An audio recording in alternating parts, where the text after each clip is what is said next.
Hello, good afternoon. Welcome to Newsroom series where we bring you stories from across the 6 geopolitical zones of the country, and today it's the Northeast. No fewer than 23 farmers and fishermen were killed in an attack by the Islamic State of West Africa province in the village of Malnutrition near Baga in Kukawa local government area of the northern part of Borno State. Our correspondent gathered that the attack occurred on Thursday morning in Malnutrition, a village 5 kilometers from Baga in the Kukawa local government. Sources also say the terrorists gathered the farmers, they herded them, and fishermen as well near the village and killed them. Residents attempting to recover bodies were forced to retreat after they launched another attack. Meanwhile, the Chief of Defense Staff, General Christopher Musa, during its visit on Thursday, assured residents of Borno and other northeastern states that the military is frantically working to deal with these terrorists and flush them out of the enclaves to end the crisis. He also added that the military is working with friendly countries such as Russia, France, amongst others, as they said, to deploy sophisticated weapons that could bring the war quickly to an end. The governor of Taraba State, Agbu Kefes, has issued a stern warning that anyone found sabotaging government's efforts at ensuring peace in the state will not be spared, as their days are numbered. According to the governor, any community who destabilizes peace may live to have no traditional ruler, but an administrator to oversee that area. In his words, he was speaking at an event to inaugurate a traditional ruler and a new commissioner for tertiary education who resigned as member of the Taraba Assembly to join the State Executive Council. I want to speak to the people of Sansani that, one, I want to congratulate you for at least having a traditional ruler. Because if you don't manage, support, and keep this one, you might not have any traditional ruler coming out from that place. So I want to warn all of you, you should make sure you support the chief that you brought forward to us. Today we have given him that authority from the government to go and ensure that that place is peaceful. If I repeat, if you don't support this ruler that has been given staff of office today, and there is problem in that place or anything happen, God forbid, you will not have any king from your choice. We are going to put an administrator. Let there be peace in that place. Sansani has been in the news in the state all the time, every time Sansani, Sansani, Sansani, Sansani. Now let's hear Sansani for good. Now you, His Royal Highness, you have a responsibility. You must make sure you find a way to keep your community together. And I will also be watching you and watching them. Anybody that we want to sabotage the effort of the government to ensure that you have your leadership, which they choose for us, and also to make sure that the place is peaceful. Anybody that is working against it, we'll make sure that we deal with the person. I will not tolerate any act of indiscipline from anywhere. Anybody that is causing trouble, their days are numbered. The Yobe state government, in partnership with a group, the Lake Chad Peace and Development Initiative, have unveiled a 5-point strategic plan that will provide humanitarian support and means of livelihood to returnees of Boko Haram conflict. The strategic plan, which was unveiled in Damaturu, the state capital, is aimed at mobilizing stakeholders and resources towards meeting the humanitarian needs of the returnees in a dignified manner. Years after being forced from their homes by conflict, many internally displaced persons in Yobe State, northeast Nigeria, have begun returning to their ancestral communities, resilient and full of hope, despite lacking basic necessities like shelter, food, and medical care. To ease their reintegration and provide sustainable support, the Yobe State government is joining hands with the Lake Chad Peace and Development Initiative to unveil a comprehensive 5-year strategic plan focused on humanitarian development and peace building across the Bay States, Borno, Adamawa, and Yobe. We come up with the 10 pillars as strategic plan for the Yopodi for the next 5 years. As you can see, we wanted to expand our operation to northwest, northeast, and some part of Nigeria. So that's the reason why we come up with this strategic plan. So it's a strategy, honestly, that actually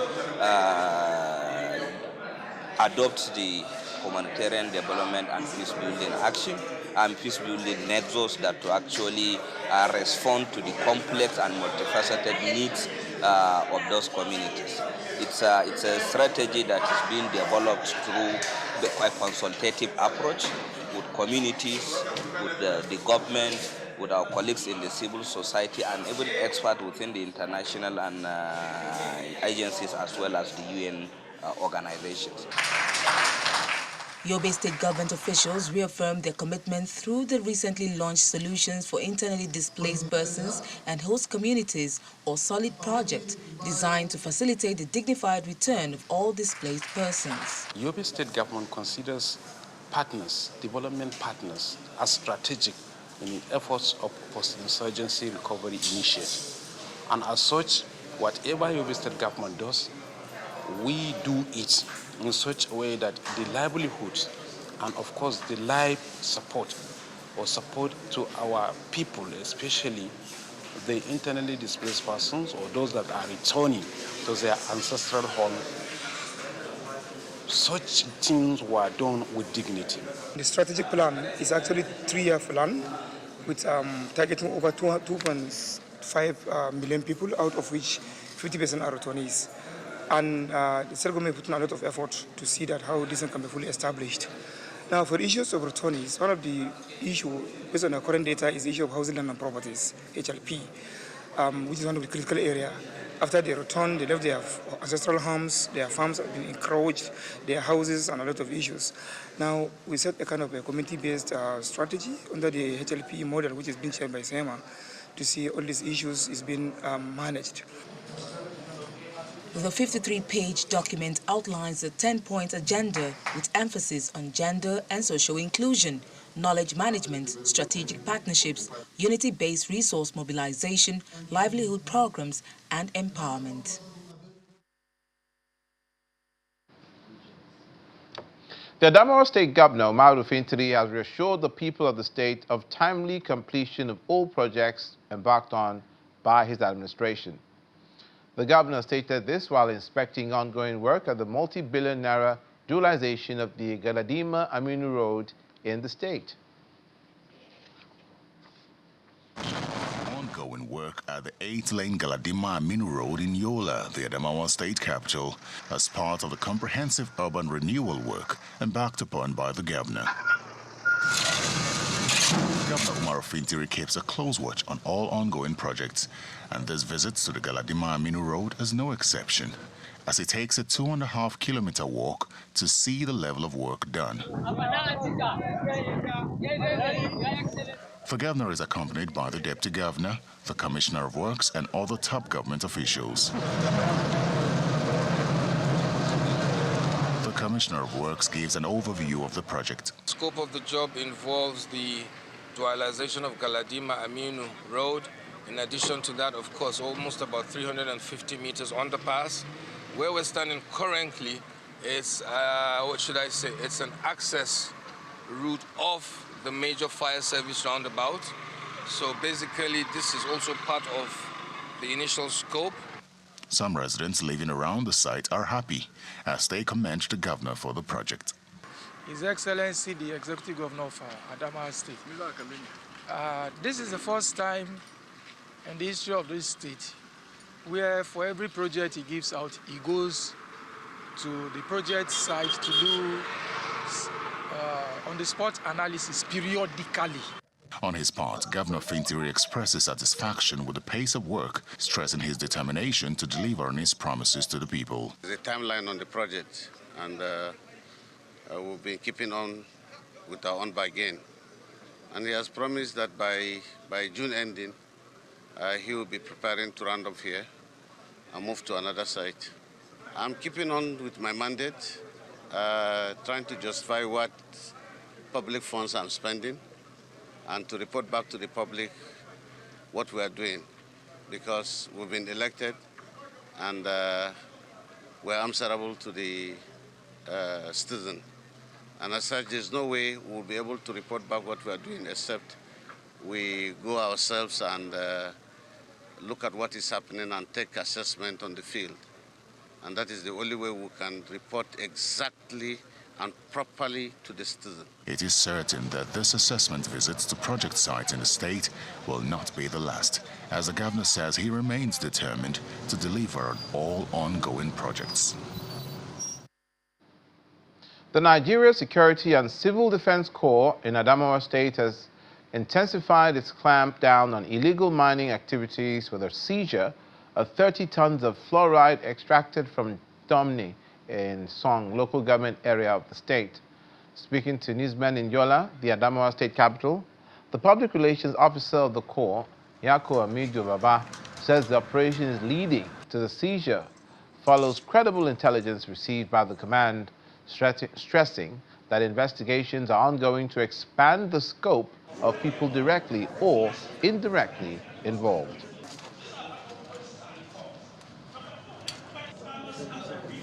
Let me be unequivocal. Illegal mining remains banned in Adamawa State, and also who chose to do so is doing same as an criminal activity and is violation against the law and will be made to face the full weight of justice. The command is fully aligned with the Commandant General's directive to rid our communities of economic saboteurs who exploit our resources without due process, thereby endangering both the environment and national economy. Certainly, arrests have been made and this humongous seizure. As it is now, investigation is still ongoing. I will continue to unravel the key suspects behind this and will definitely prosecute them before the court of competent jurisdiction. All this can be attributed to the support we receive from the public and the confidence that the public has in us. And also kudos to our working state commandant, Commandant Idris Ahirubande, who has chosen to tow this part of providing the needed safety and security, and also to protect the critical national assets and resources of this, our dear country, Nigeria. With key indicators showing a significant rise in undernutrition and stunted growth for children in the northeast region of Nigeria, the Adamawa state government, in collaboration with UNICEF, has brought together the legislative and executive arms of government to drive effective policy implementation to reverse the trend.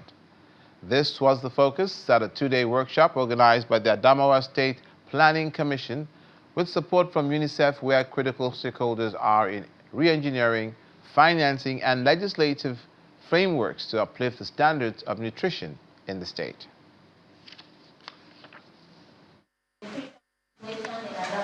With child malnutrition on the rise in Nigeria's northeast, Adamawa State is stepping up efforts to change the narrative, partnering with UNICEF to improve food and nutritional policy outcomes. The two-day high-level workshop is underway in Yola, bringing together the legislative and executive arms of government alongside local stakeholders to chart a course for stronger nutrition policy implementation. Recent UNICEF studies reveal a troubling increase in the number of undernourished children in the region, from 39.7% in 2018 to 48.6% in 2024, Adamawa is not spared. In response, the Adamawa State Planning Commission, with support from UNICEF, is convening stakeholders from across sectors to re-evaluate funding mechanisms, legislative frameworks, and policy execution strategies. This program is timely and cannot be overemphasized because we need this program even long before now in order to harness our potentialities, our legislative expertise into ensuring that all the policies that were, enumerated by the chairman, Planning Commission, will transcend into legislative bills. UNICEF are supporting us today in conjunction with the Adamawa State through the Planning Commission. I want us to take this program very serious because in our communities, in our local governments, children are suffering. The less privileged, they are suffering. One thing that you don't want to know and you don't want to see in the life of a child is malnutrition. UNICEF's Chief Field Officer for the Bauchi Field Office, Nuzat Rafiq, commends the state's resolve, reaffirming the organization's commitment to supporting healthy child development. For example, in Adamawa, we have severe acute malnourished children, which is around 140,000, and there are some moderate acute malnourished children, and on the whole total are who need support, they are approximately 400,000 children, and the 50% are already gone into chronic malnutrition. So all this needs to be very well treated, and this practice of feeding young child, infant and young child feeding practices needs to be improved. So more children are not falling into the acute malnutrition. Adamawa State is part of the northeast region that has been devastated by all these insurgency issues. And this goes down to show up in the malnutrition component of it. All of us know this area, this region. So that is why the governor finds it very, very critical and important to see that malnutrition is tackled in Adamawa State, so that we can reduce that menace. Participants reviewed the state's nutritional profile, identified intervention gaps, and engaged in knowledge-sharing sessions led by UNICEF experts. Finally, the Bauchi state government has begun the construction, or flagged it off, of an oil and gas academy in Alkaleri local government area of the state. The construction comes up after the discovery and exploration of crude oil in commercial quantity in Kolmani, a community in Alkaleri local government area. The Oil and Gas Academy, which is the first of its kind in northern Nigeria, promises to position Bauchi as a significant player in Nigeria's burgeoning oil and gas industry, building a highly skilled local workforce capable of meeting national and international industry demands. The campus will include essential structures such as a perimeter fence, gatehouse, administrative block, and a dedicated academic building. Graduates, just to start, I must say that I'm impressed by the level of commitment exhibited by the management of BOGA under the coordination and supervision of the ministry. Distinguished invited guests, ladies and gentlemen, it will be recalled that when this administration came on board, it boldly made clear that the provision of accessible, qualitative, and sound technical education will be given the deserved priority towards facilitating educational pursuits and technical empowerment of our youth. To this end, our administration is now poised more than ever before to ensure that Bauchi Oil and Gas Academy becomes a reality for the pursuit of not only Bauchi State, but the entire Northeast region and the country at large. At this juncture, I want to thank the Honorable Minister and the Executive Director, PTDF, for their presence here, and to thank Mr. President, and indeed to go back and thank the former President of the Federal Republic of Nigeria, President Buhari, for bringing a renewed impetus in the development and exploration and exploitation of our hydrocarbon presence in Bauchi and Gombe. This has been continued by the present administration, and we have seen the renewed vigor being exhibited when we saw some new partners working at the field. We want to say that as a state, we are ready to partner with the federal government.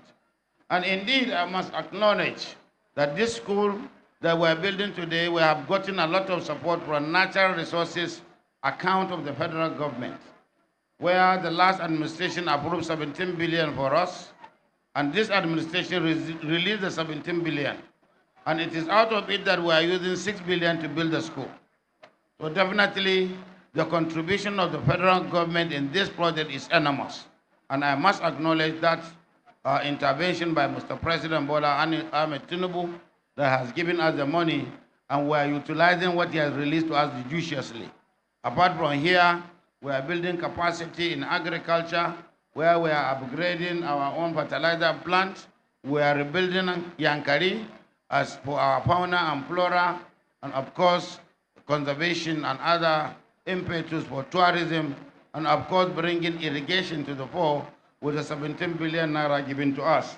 We are very, very grateful.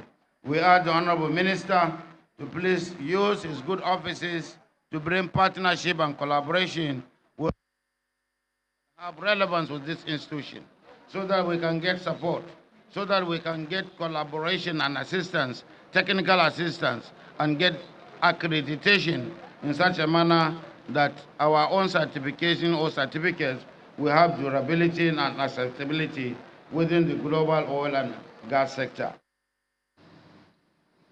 And that's it on Newsroom Series today. Thank you for watching. I'm Olumide McCall.